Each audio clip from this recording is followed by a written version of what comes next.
brand identity, a topic that some people get a little bit confused with brand image. They're two quite similar words, both starting with an I, both beginning with brand, and they are very similar concepts, but they're not exactly the same.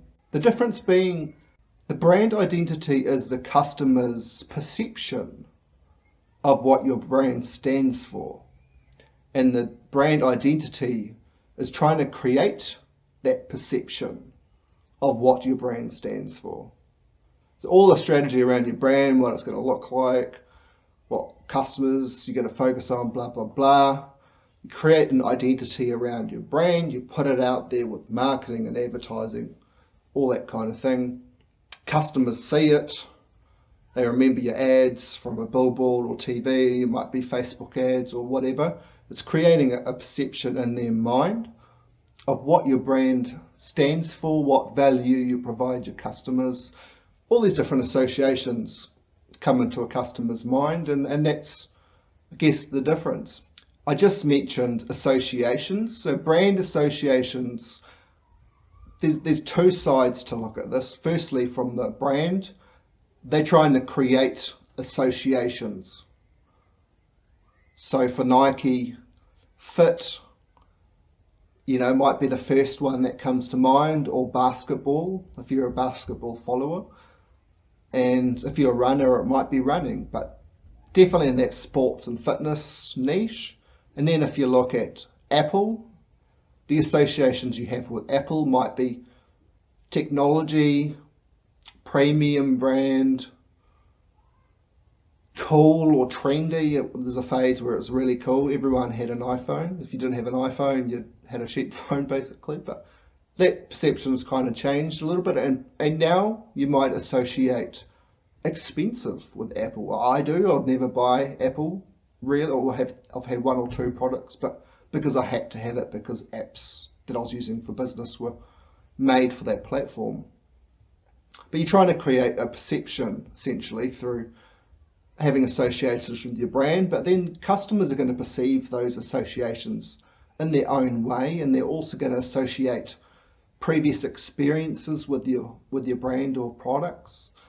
That might be exposure to marketing, it might be a news story, something bad happened, the company's products failed, or something might have created a bad perception in a customer's mind, or it might have created a really good perception in a customer's mind, might have received some awards, top ratings through feedback online. All of this is creating associations.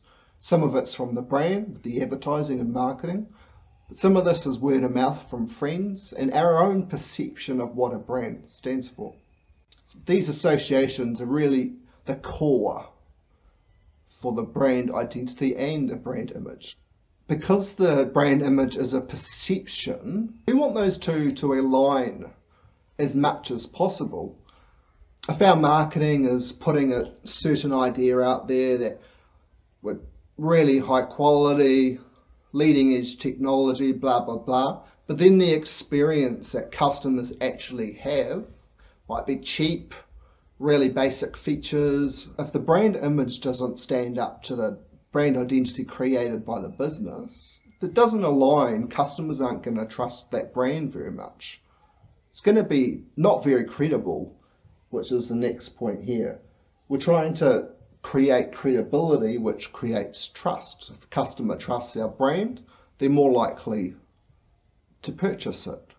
The businesses need to all the time to keep talking to their customers, research, find out what customers perceive their brand to be, and if that's not aligning with the brand identity, obviously something needs to change in terms of the marketing and advertising for that product. Because we want customers to trust us. We want to give them exactly what they're expecting, which is when the brand identity and the brand image align. One way of helping it align a bit more is keeping it really consistent through everything. Marketing starts right at research and development phase. So when we're doing our research, we might update a product to better suit customer needs, or find out if there's a certain need in the market we can target with our positioning of the brand, blah, blah, blah. find out then where customers want. All the way through the line, we can assure everything's aligning to what customers want and what we're telling customers we stand for. So that includes the product itself, the packaging of the product. We want that to be consistent with our brand identity we're putting out there. Customer service also needs to align. Everything needs to be consistent throughout our marketing and advertising. So what goes into a brand? How do we create a brand identity? We're starting with like feelings and stuff like that, trying to create a persona for our brand, a certain personality. The brand personality is part of the identity. It's a certain traits associated to your brand. You know, are you fun? Are you cool? All those sorts of things, which comes under associations. And once we've figured that all out, we start with our logo. That's the first visual representation of our brand. Next are colours. If we know who we're trying to target, what sort of things they like, every colour has its own sort of emotions and feelings attached to that colour. So then we can base our colour scheme on what's going to be most attractive to that type of person. But most importantly, we want it to be consistent throughout. You might have one main colour for your brand, 2 or 3 other colours. You might have 2 to 4 total colours that you use in your marketing and advertising and branding. Don't move away from these colours. People will associate that colour to your brand if you're consistent, and then that's that consistency of customers, what they expect your brand to look like and stand for. Next is the topology or the font. Again, we don't want to have all these different fonts which are confusing and different. 1 or 2 main fonts we use all the time. There might be one font in our brand. That font should be used in a lot of the headings and main branding content, but then you might have 1 or 2 other fonts which might be more suited towards being a font in documents and stuff like that. So we only want 2 or 3, 4 fonts max. Those 3 visual aspects I just mentioned are going to be used across packaging and all your marketing and promotion. It's the same. Packaging should look pretty much exactly the same as an ad on Facebook if it's a picture of your product and a general feeling and identity that you're creating for your brand. It should align across everything.